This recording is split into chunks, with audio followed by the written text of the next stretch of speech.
García Márquez nació en esta casa que hoy es museo el 6 de marzo de 1927. Corrió por sus corredores hasta los 9 años, cuando la familia viajó al municipio de Sucre, donde Gabo terminaría de conquistar el mundo de su adolescencia. El papá lo soñaba abogado y por eso lo mandó a Zipaquirá, lo más cercano que encontró a la capital, para que terminara sus estudios y saltara a la universidad.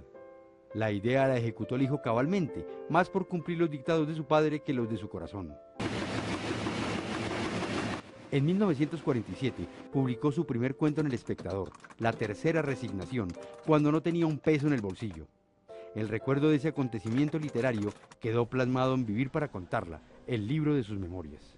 Mi primera reacción fue la certidumbre arrasadora de que no tenía los 5 centavos para comprar el periódico. Este era el símbolo más explícito de la pobreza.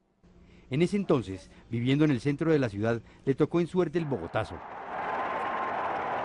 Y fue en suerte porque los graves hechos del 9 de abril lo desterraron de la ciudad y lo devolvieron a donde quería estar, su costa natal, sin terminar la carrera. En Cartagena se hizo periodista de El Universal y después lo fue del Heraldo de Barranquilla, la ciudad donde construyó los amigos de toda la vida.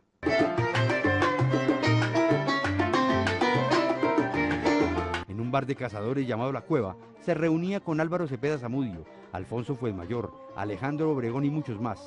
Allí pasaban veladas de parranda y literatura. Fue por esos años, a principios de los 50, que su madre Luisa Santiago le pidió que la acompañara a vender la casa de Aracataca. El retorno al pueblo y el paso por sus alrededores se convirtieron en el principio de su obra maestra, 100 años de soledad.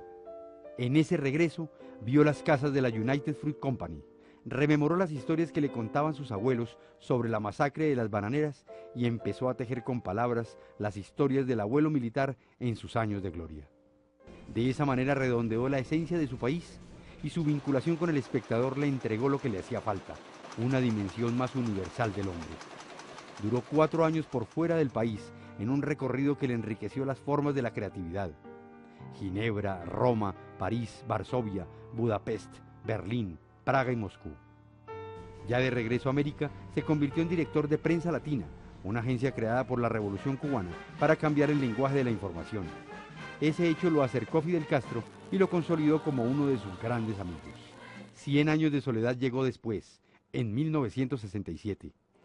Fueron 18 meses de encierro y de solidaridad de la mujer que escogió para toda la vida, Mercedes Barcha. Lo que hoy sé es que no dejé de escribir ni un solo día durante 18 meses hasta que terminé el libro. Llegó el Nobel y el impecable liquiliqui de lino blanco, con el que Gabo recibió el más importante galardón de las letras mundiales. 3 años después, en 1985, llegó la novela de Florentino Ariza y Fermina Daza, El amor en los tiempos del cólera, llevada al cine, ratificó una vez más la grandeza de Gabo.